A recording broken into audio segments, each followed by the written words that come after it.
Hi guys, my name is Alex from the marketing here at Horizon Hobby, and today is Friday, so we have a new announcement for you guys here today. I'm here with Jason Merkel, Senior Brand Manager for all fixed wing products, and today we're going to talk about the new E-flite P-51 Mustang. Yeah, 1.2 meters. So it's new and it's not new, and I think that's one of the things that some guys have pointed out, said, oh, another Mustang. Well, not technically another Mustang. This is a different version of the 1.2 meter Mustang that we've had for the last few years, the Blondie. It was called the Blondie nose art, had the red paint on there, the red tail. So some guys remember that version. It was a very popular model. I think a lot of guys identify it as one of the best P-51 Mustangs in its class by far, and it's a great flying airplane all around. But what we did is we went ahead and updated it by changing the trim scheme. So now we've got the June night trim scheme here, which is a very unique, different scheme that you don't see very often. Actually, I've never seen it on a model, to be honest.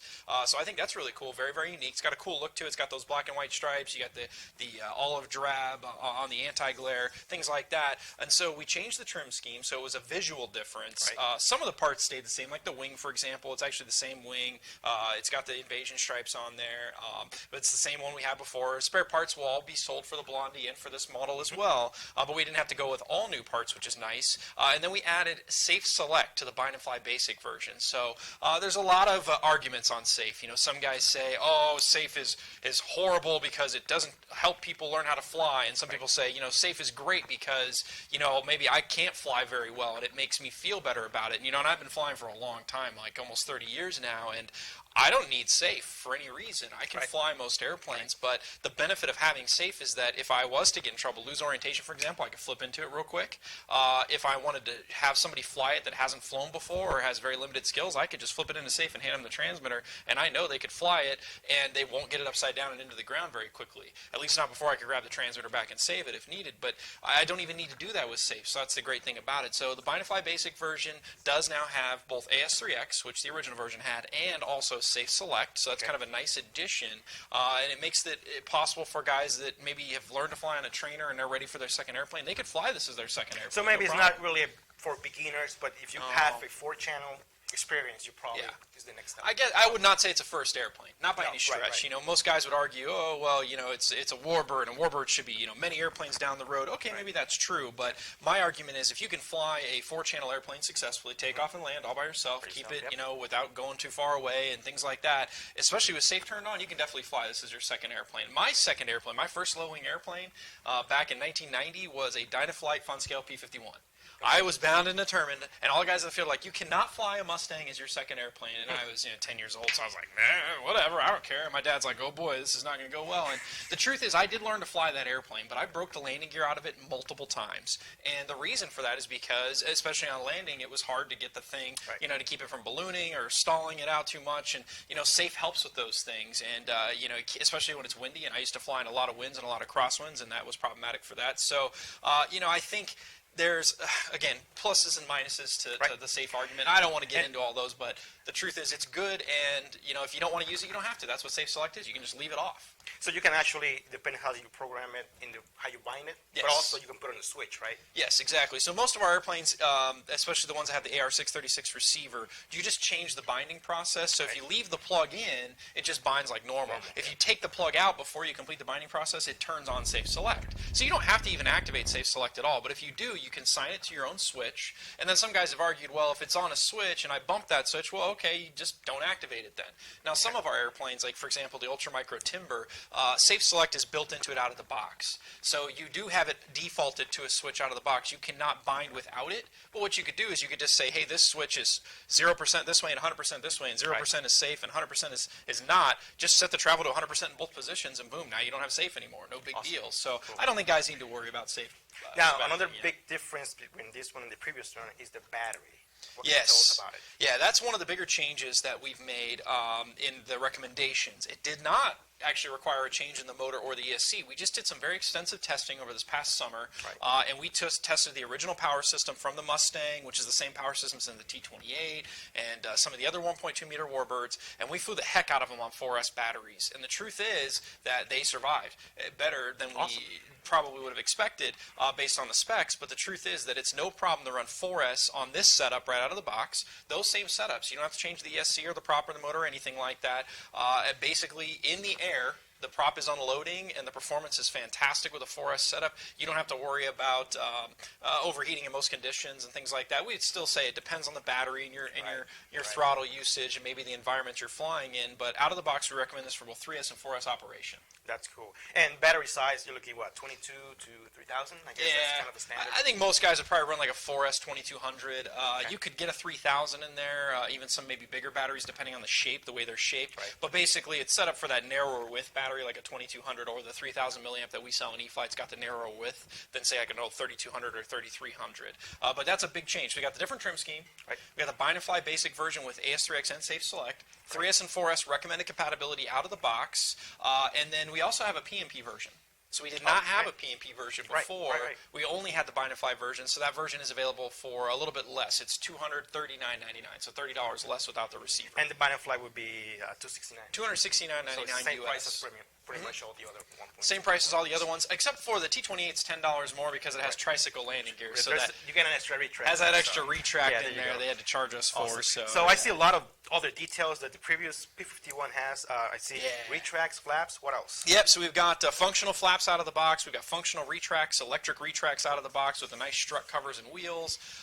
So you can see some of those features there. We've got full panel lines, a lot of the detail that you expect these days in a warbird. It's all there. And I think a lot of guys would agree that this is one of the better looking, better detailed Mustangs that are out there.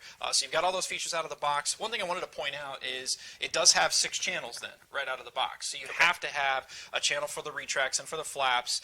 If you do use Safe Select, that would technically be a 7th channel if you wanted to turn that on and off independent of one of the other functions. Now, if you only have a 6-channel radio like a DX6 or a DX6E, what you can do is use the either gear channel or flap channel for Safe Select activation. So what you can do is you can set it so the gear, when they go down, safe comes on, or when they're down. So during takeoff and landing, let's say, that would be safe. Or if you could have it when the flaps are down, that's safe on. So it always helps to have safe on takeoff and landing, even if you're an experienced pilot, it doesn't hurt to have it. What about assembly out of the box? How does it come? So it comes out of the box pretty much all ready to go, other than bolting together the main components. You got to bolt the stabs on, the wing on, and that's about it. There's not any major assembly required. So you're looking at half hour to an hour, maybe. Yeah, probably you could charge the battery.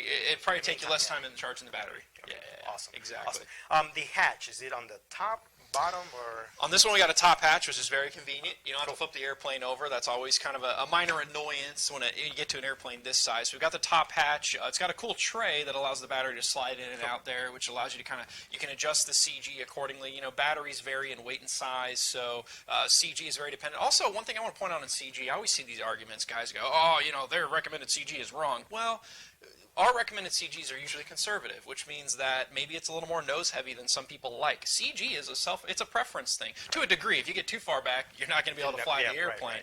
But if it's too far forward, it may not fly the way that you'd like. You have to carry more up trim. It may drop its nose more, and so on and so forth. So, you know, that said, again, there's always a range that a person may prefer versus what we recommend. No problem.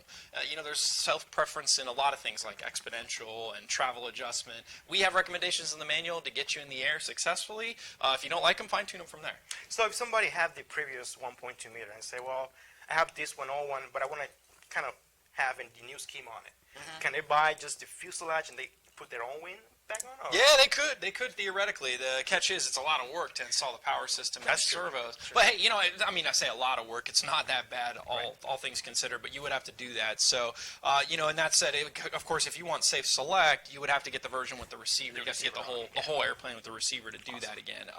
And so, one thing I also want to mention is that you know, again, we get a lot of guys beat us up for coming out with Mustangs over and over and Cubs over and over. And the truth is, those airplanes sell. That's why we come up with them.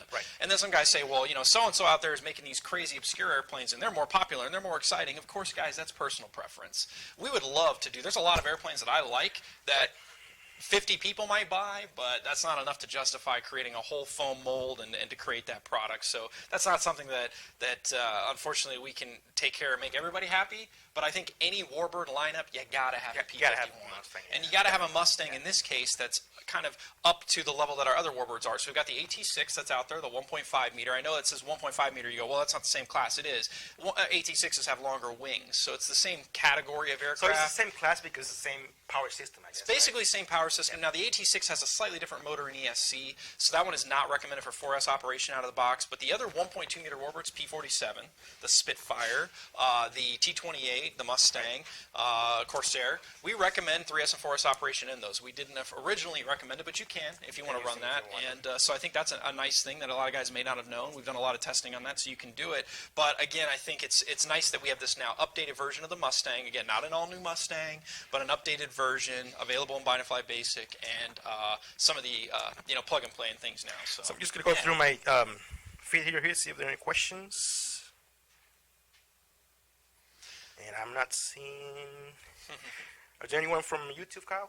One guy just asked, I just saw what the biggest difference between this one and the old one is. yeah, so the biggest difference noticeable is the trim scheme, and then the second biggest is the Untitled Basic version has Safe Select. And then, again, we also mentioned the 3S and 4S recommended compatibility, so you can run 4S batteries out of the box. You can do that on the old one. We didn't officially recommend it, but you can do it. But that said, the old one is no longer available, so unless you already have one, you wouldn't be able to get your hands on one. There might be a couple floating around out there still on some shelves or in inventory a few places, but we did run out of those officially, and so that's one thing I should get into. I guess this will be available, it's a little ways from now, around the end of May or maybe early June. So that's something to keep in mind. We just wanted to let guys know because they saw the old one was out of stock and discontinued, and they're like, whoa, why would they get rid of the Mustang? That's like one of the best Warbirds out there. Again, very subjective opinion. But that said, we wanted to let guys know we had this coming. So we're announcing it a little earlier than usual. So 2 questions that just came up here. You just addressed it. 4S on the Corsair.